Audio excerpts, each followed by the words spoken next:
So let's check in with our neighbor landlocked by South Africa. Lesotho's government says over 700,000 people are at risk of extreme hunger in the next 8 months. The country's Prime Minister Sam Matekane has declared a national food insecurity disaster.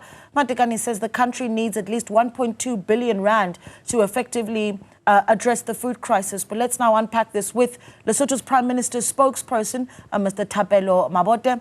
Of course, also joining us is the Professor of Soil Science and Resource Conservation from the National University of Lesotho, Professor Makoala, Marake. Ntate Mabote, I want to start with you. A good morning to you. Thank you so much for joining us. 700,000 people is a lot. Let's talk about how this compares with what those numbers would have been of great concern in previous years and what led to the Prime Minister deciding to declare this food insecurity disaster. Oh, thank you. Lesotho is suffering the consequences of severe drought that, in particular, El Niño, which was reported that its effectiveness will be, started in December 2023. Then we started making some how we can fight back, how can be stable. Then there was something like a research that needs to be done under the Disaster Management Authority, under the Prime Minister's office.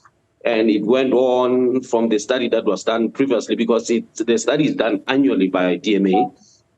And then as they look at the figures, they found that close to 700,000 compared to over 500,000 people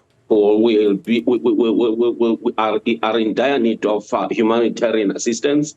And that's how it's done, this annual research. It gave the figures, hence why the government had to put aside amount of 200 million aside of we need, or which in need we need 1.2 billion of that to assist these people. And geographical location also plays a role in this. So it has huge impact. Unemployment is one of those. Yeah, and one of the things I was actually about to say, and you mentioned, the geographical, I suppose, setup, and I wondered just how difficult it is to deal with maize stocks in a country that is so mountainous. But Prof, let me bring you in here, Professor Marake, and talk to us. I mean, Mr. Mabote, they're talking about the El Niño and how since 2022 this has been a big issue. But talk to us about how maize crops are looking at the moment. And if you can, I suppose, offer some, loopholes that perhaps the government may have missed in the run-up to where we are right now. Thank you, Naledi. Lesotho is in a very vulnerable situation with respect to climate, which is the culprit that is inducing this kind of phenomenon that we are finding ourselves in.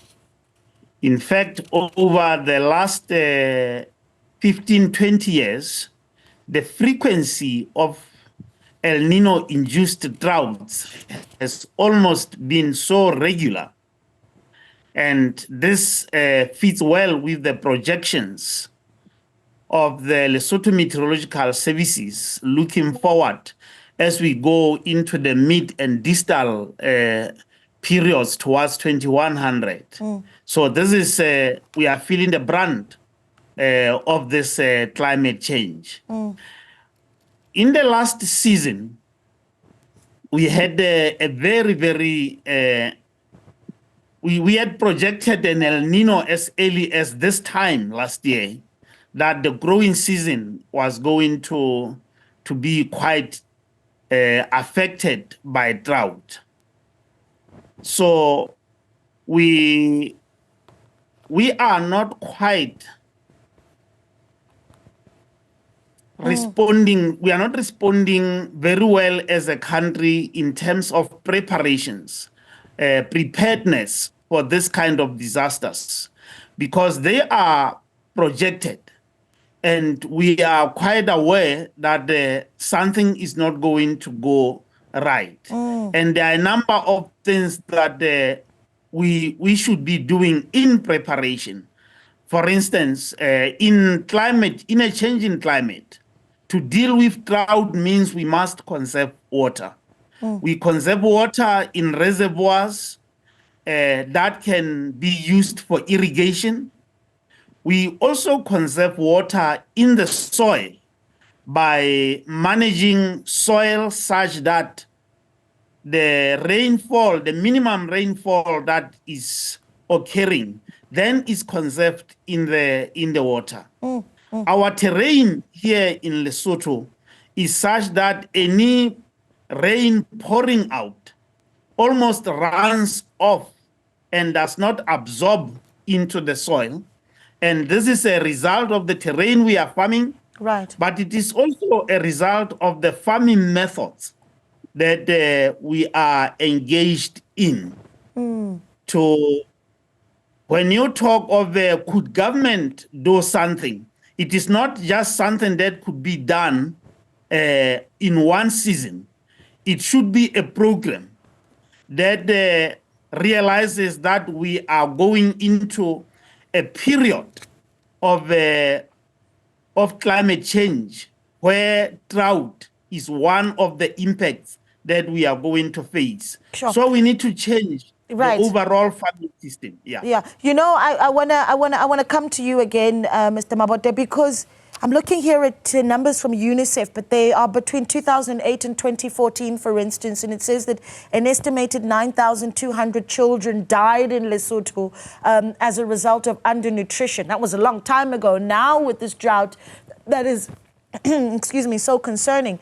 I want to hear your thoughts on, you know, your fears around the loss of life, if that is something that you're tracking as well, because certainly when we talk about insecurity, we're likely talking about lives being lost. And if you're tracking some of those numbers, and also, Mr. Mabote, what conversations are taking place with the South African government, if at all, and also the international community?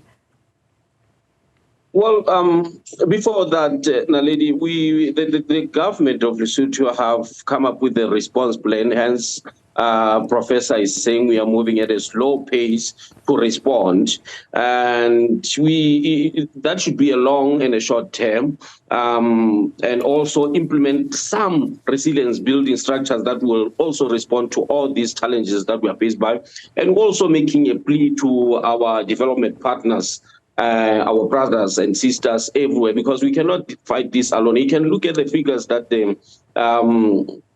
that had been released, between 1.2 billion that is needed, and the government can only afford to put aside 200 million. That's a huge gap. So we are making a plea, help Lesotho now. It's been a long, El Nino has been here, we have been suffering for a very long time. We are trying to work hard on agriculture. We have budgeted much on agriculture in order to fight this. For the first time, Lesotho put a huge budget on agriculture, provide issues of this concern. And now we are actually asking and making a plea to development partners. We are working well with them, and I believe they should come to a play. Yeah, lives lost, Mr. Mabote? Pardon? The concern that you have around lives lost as a result of this food insecurity disaster. Loss of life, you know, it's very difficult because, as I said, geographical location also played a vital role here, which causes some setbacks like the one you're mentioning. Hence why the government is trying to build adequate connectivity on infrastructure, because some people are suffering because of that. They are dying because of that. Essentially, what I'm trying to get, and perhaps then, Professor Marake, you can assist me with this, how people are then getting by. The coping mechanisms of the people in Lesotho is such that we, even in a good year, the rural people, the subsistence farmers, are able to harvest enough to get by for like half of the year. And the other half of the year, they must rely on purchase of food. Purchase of grains, purchase of meal from South Africa, purchase of our imports on foodstuffs, agricultural foodstuffs, is quite high in Lesotho. And droughts also affect the anchor, the pillar of our livelihoods, which is livestock. Prof, I'm out of time, and I really appreciate it, and I really hope that the development partners are to come out, do come out. Mr. Mabote, I'll give you 30 seconds quickly, if you will. Who of your development partners have reached out? Some assistance that has been promised, if at all? I think FAO, WFP, and IFAD, as they're coming in Lesotho on the 5th and on the 5th and the 6th for a nutrition event by His Majesty, they will also come up with a plan to assist the government, UN in particular. All right. Well, we really appreciate your time. Thank you so much for talking to us, Mr. Thapelo Mabote, the Prime Minister's spokesperson there in Lesotho, as well as Professor Makoala Marake, who is with the National University of Lesotho, speaking to us about that food insecurity disaster that has now been declared by Prime Minister Sam Matekane, asking the international community for assistance.